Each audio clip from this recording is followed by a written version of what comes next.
What springs to mind when you hear mention of Britain's Ocean City Half Marathon? Is it a sense of pride for the thousands who ticked off personal goals and made a huge difference for causes close to their heart as they ran through the streets of Plymouth? Is it an overwhelming sense of joy for the children, representing 62 primary schools across the region, who plucked up the courage in front of a sea of spectators to run across the Hoe?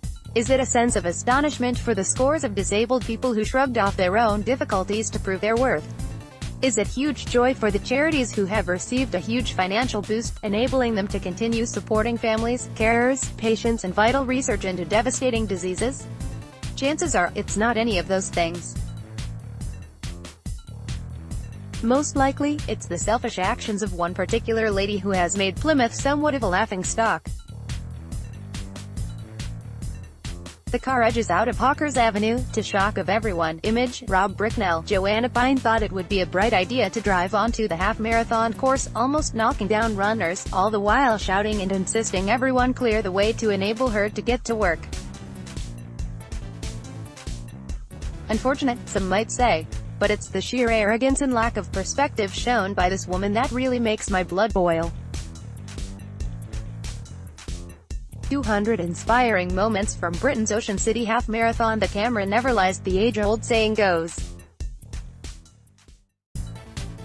Captured on film by Rob Bricknell for all the world to see, the retired 66-year-old edged out of Hawkers Avenue onto Brent's brazenly ignores the man in front attempting to stop her, continues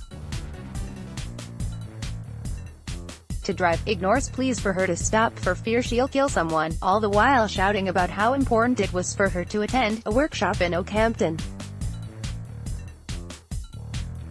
It's a sad state of affairs that Ms. Pine spared no thought for an occasion that brings Plymouth together, and sadly her sense of NIMBYism has been shared by one very small minority community who feel inconvenienced for one day of the year.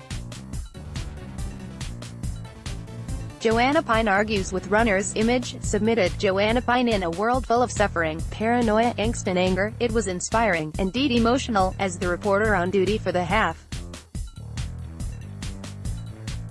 marathon, to see strangers become friends, whole families come together to honor a loved one, friends pulled together for old time's sake, all caught up in the ecstasy of the moment.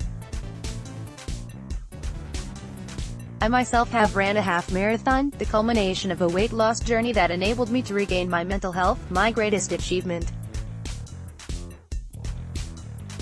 Many on Sunday would have been running for exactly the same reasons. As soon as I caught wind of a video lighting up social media of the offending woman causing drama on Brent's side, my heart slumped. It reminded me of a time when a driver was incensed with me because I was blocking his path to allow a mom to get her disabled son out of her car. His retort when I explained what was happening was, "But I've got somewhere to get to." Headlines and figures aside, I knew it would ultimately overshadow everything magical about the big day. It's for that reason I have zero sympathy for Ms. Pine and whatever excuse she had for attempting to stain the reputation of Britain's Ocean City Half Marathon.